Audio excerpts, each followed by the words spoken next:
Hello and welcome to my YouTube channel. If you're regular here, you know I review many photographic, audio and video related products. Well, recently I've been looking at a Olympus and Panasonic Micro Four Thirds gear, but I'm also looking at mobile phones, particularly mobile phones for photography. I'm not concerned about mobile phones as a mobile phone, as it were, so I won't be reviewing phones from a phone point of view, but I will be from a camera point of view. Now, I did recently look at the Apple iPhone 13 Pro, which is here, and this is used to be my standard phone. This was the one I would take out with me and I'd use for phone calls, text messaging, so on and so forth. But I also used it as a camera, and I love the results that come off the iPhone 13 Pro. And you'll find on my channel many videos relating to the iPhone 13 Pro.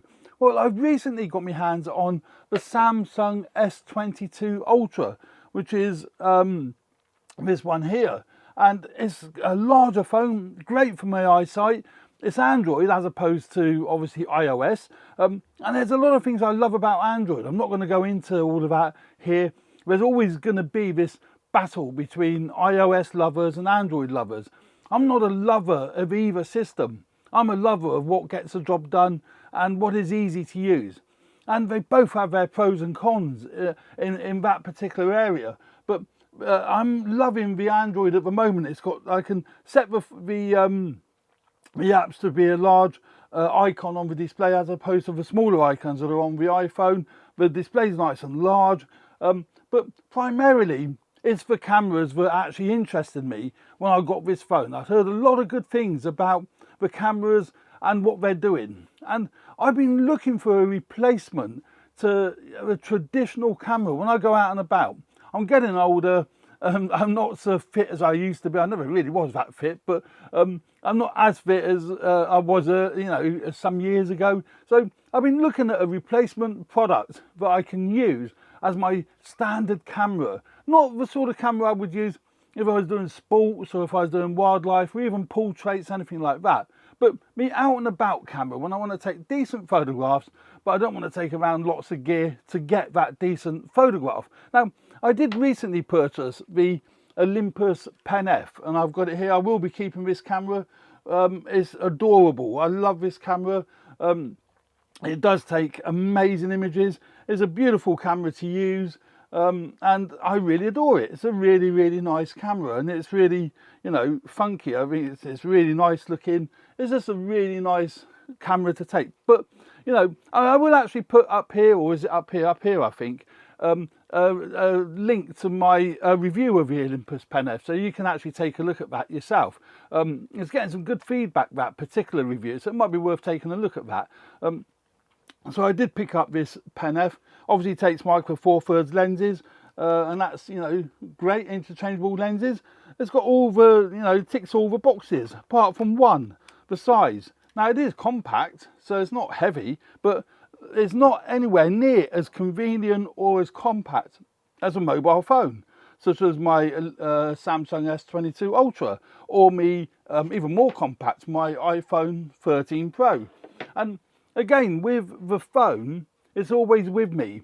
Now in this video, I'm not going to go into any detail about the phone itself. It's got all sorts of processors. It does wonderful things, basically. It's very powerful. Multitasking is brilliant. It's got the S Pen. There's hundreds of videos online about the S22 Ultra, but what I want to discuss is what I think of a camera. And I've been a photographer for many, many years, and quality of the end result is paramount to me. Now, I fully appreciate that a phone at the moment in 2022 is never going to really replace a traditional camera, but we are getting so close. Or not we, I'm not getting close to that, but manufacturers are getting so close to the mobile phone outperforming the likes of an Olympus Pen F. And you can clearly see why the market and the trend is going towards mobile phone and computational photography. And I found with the iPhone and with the Samsung S22 Ultra, it's producing brilliant results, the sort of results that I'm happy with. Now that really excites me because I didn't think I would ever find that with a mobile phone.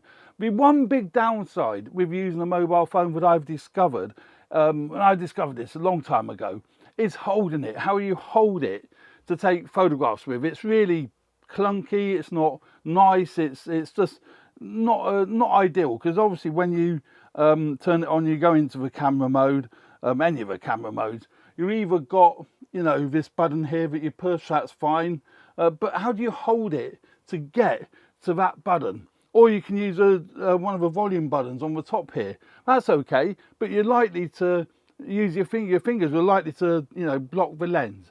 But I've come across a device. There's a few of them about, actually. A hand grip where you can actually attach to your phone. But I've come across another device which is on its way, which has got a battery in it, and it's got a Bluetooth shutter release in it. And I'm going to try that out, and I think that will be awesome. I think that'll really give me a sort of a camera-like sort of feel. I know it's an extra gadget to take out with you, but it's still actually only one device that you're taking with you. And what I love, as I've said so many times about mobile phone photography and videography, is the fact you can upload it straight to your social media. And that is fantastic, particularly with photographs, not so much with video, because I edit my videos before I put them up on YouTube. But certainly for photographs, I can upload them straight to Instagram, Facebook, etc, etc. We all know how it works, you know, and I think that is glorious. I can edit them in Lightroom on my computer here, which I've got set up here, and I've got the images that my sort of test images I took at Avebury. And I'm going to go through these very briefly, you know, with you. So, you know, brilliant. So, yeah. So what we'll do, we'll quickly go through those test images so you can see the sort of thing that the S22 Ultra can do. But there is a couple of things that I need to point out that other reviewers haven't said. And I've looked at hundreds of reviews. Now, the main camera, they call it the wide camera. I would call it like a standard camera, standard sort of field of view, maybe slightly wider than a standard field of view, is actually a 108 megapixel sensor. So it can actually resolve 108 megapixels, which is quite incredible. Their file sizes are quite large, but I mean, I'm happy about that, to be able to get the better resolution. So the 108, I'm just looking at my notes here, 108 megapixel camera, field of view is 85 degrees apparently, looking at this. So with with 100, I'll get it right in a minute, with 108 megapixels, you've got a lot of latitude for editing. But what a lot of people aren't telling you, it only shoots JPEG in 108 megapixels. You can't set it to DNG, to RAW, because it has got an expert RAW mode on this camera. You can go to expert RAW, and I've got the app actually set. No, it's a separate app. So when you click on expert RAW, that'll take you into the expert RAW camera app, as it was, pro mode, standard mode, and what have you. I always leave it in auto, and you've got your four cameras on the side here. So you can set whether you want wide, ultra wide, telephoto, or super telephoto, or selfie. Now they all shoot RAW apart from the 108 megapixel mode, which you can't set up in this particular app. You have to do that in the main camera app. So you go into the main camera app, and along the top here, you can set up, you won't see it there, but you can set up what mode you want, what aspect ratio you want, and it's also got the 108 megapixel mode you set up in the main camera. I've left it on 108 megapixels because I'm finding the results are great. Even though it's JPEG only, I'm finding the results are so good. I actually don't need to edit them. Or if I do need to edit them, very, very slightly, because you can't do a lot of editing with a JPEG image, because it's all, you know, all the work is crunched into that JPEG image. There's very little latitude for actual editing, and that's why I love to shoot RAW. So what I do, I switch between the two. And when you're going into low light, you need to go into the RAW mode, the expert RAW app, because the 108 megapixel mode is not very good. You're not going to get great images in that particular mode. But when you go into the RAW mode, you get great images. So I'm going to quickly show you some examples on the computer here. But that's worth knowing though, that the 108 megapixel is JPEG only. It isn't RAW. The only other thing that I noticed in the expert RAW mode, it does take a while. There's a bit of shutter lag. It does take a while for the phone to process the image. So you can't do burst photography. You really have to be taking photographs where you have got an extra 2 or 3 seconds after each photograph, just to allow the phone to process that image.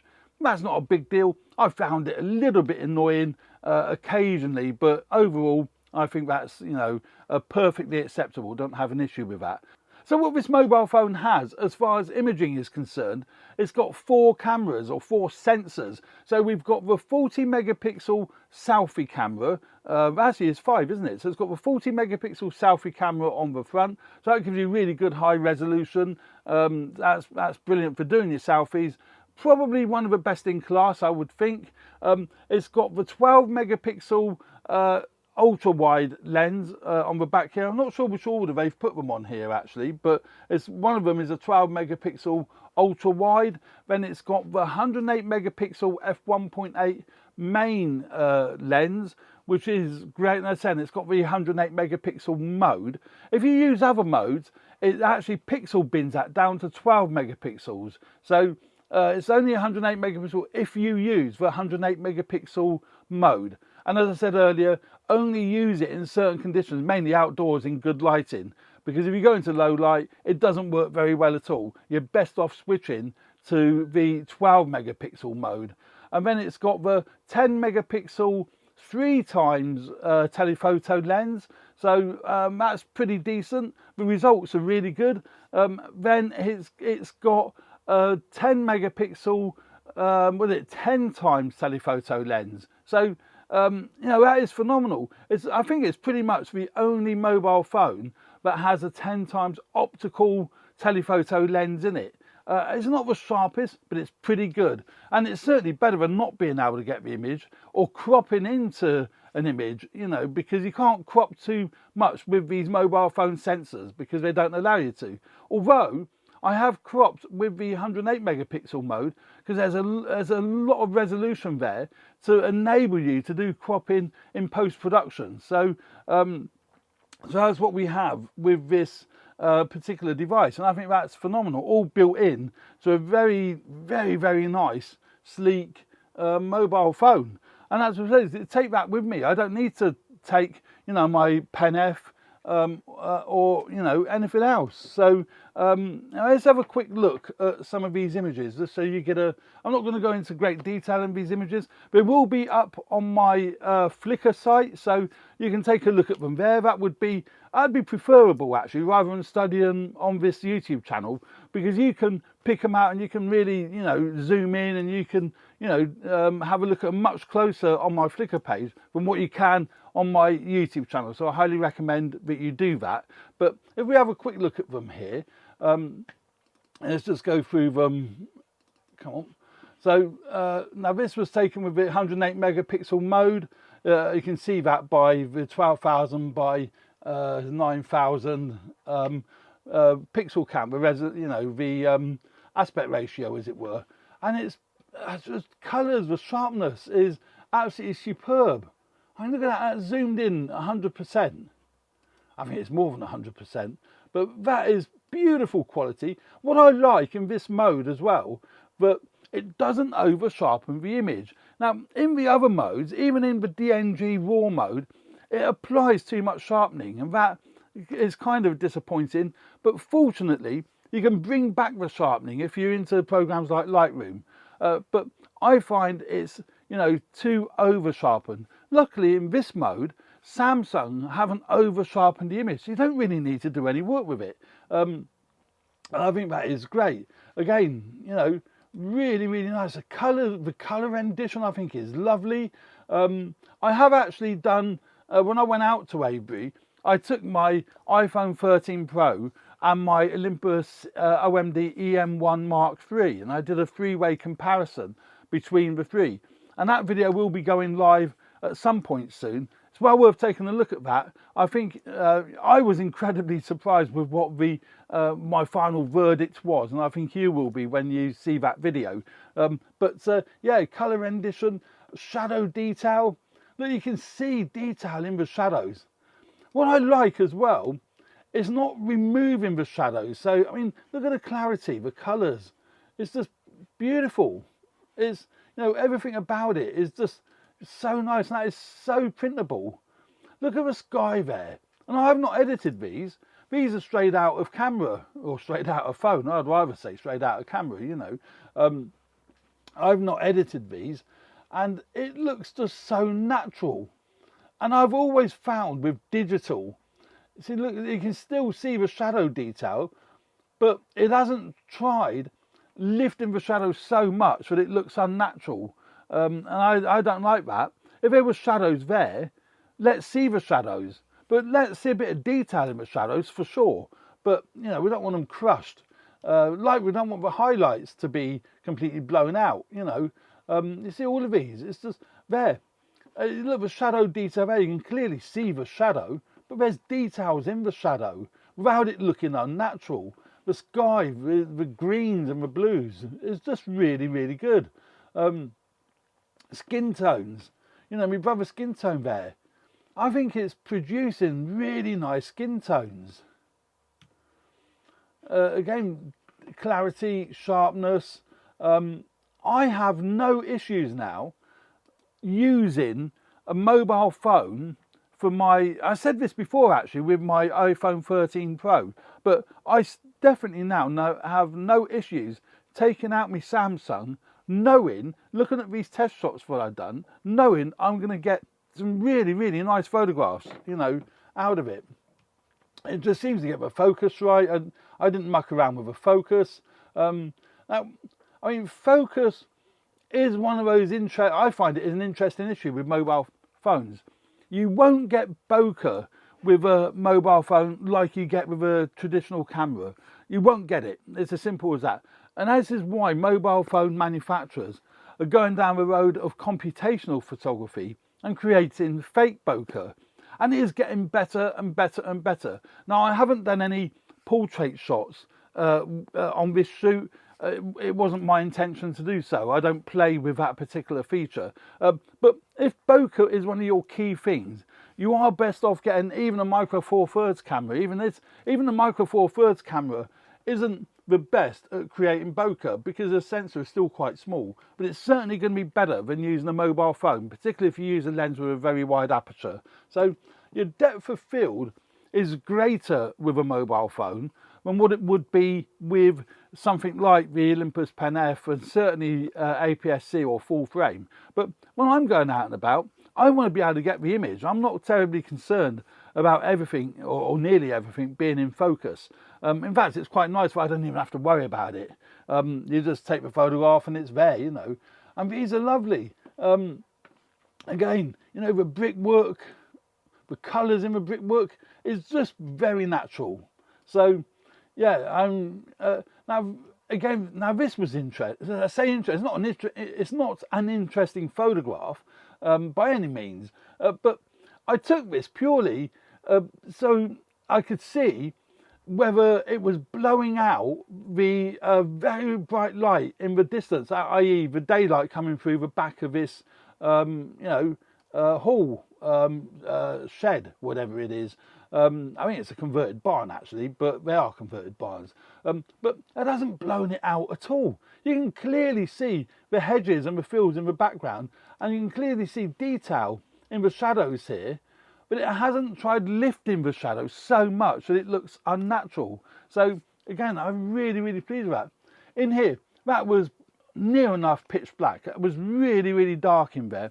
So I switched to DNG mode, i.e. expert raw mode on the phone, and because the 108 megapixel mode would have been atrocious in low light. So I switched over to the expert raw mode and took a DNG. So I can edit this if I need to, because there is the latitude there to be able to edit this image. But again, I don't know if I really need to, because there's still shadow detail there. The shadows are a bit crushed down here, so I might want to edit those. But it's still picking up detail, and it's not over sharpened. You know, it's nice and sharp, but not looking really digitally sharp. Digitally, is there such a word as digitally? I don't know. So, you know, again here, there's detail in the brickwork, and in the clouds. So even in the shadow and the clouds, you can see it clearly. And when you look at this other video that I haven't uploaded yet, I haven't even filmed it yet, there's a distinct difference between the EM1 Mark III and the two mobile phones as far as how it resolves detail in the sky and in the shadows. If we look at these, you can see here, that's using the 10 times optical zoom. So that image was taken with a 10 times optical zoom, and you know, well, it's not a zoom, I keep saying zoom, the 10 times telephoto lens, and it's still producing lovely clarity even when you zoom into that. That's the 10 times zoom. Then we've got the 3 times zoom. Again, lovely quality, you can see detail and everything.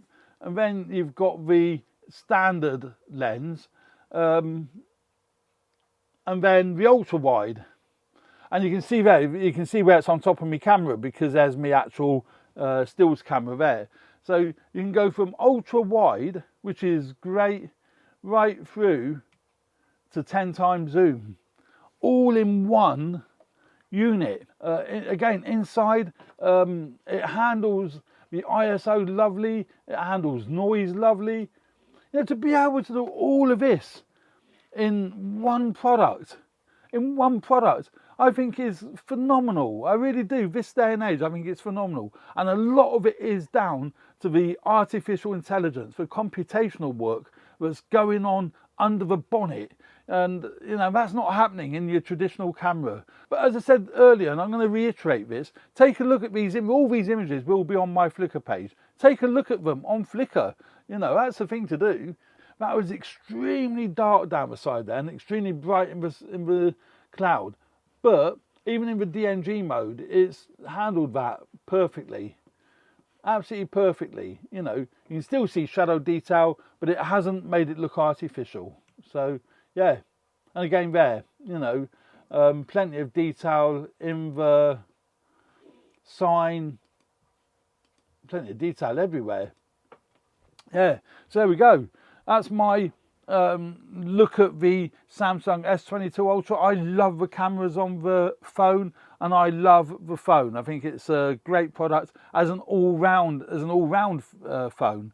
And the great thing, you know, you take your photographs and you can upload them to your social media, and you don't have to take anything else with you. So yeah, as I said, the only thing I found, it won't do DNG RAW files in the 108 megapixel mode, and you do have to wait when you're using the expert RAW mode. It does slow your process down a bit, so you know, just bear that in mind. And it's quite battery hungry as well. I did find that taking a lot of photographs from about 11 o'clock till about 3 o'clock, and it virtually ran out. The phone died on me about 3:30.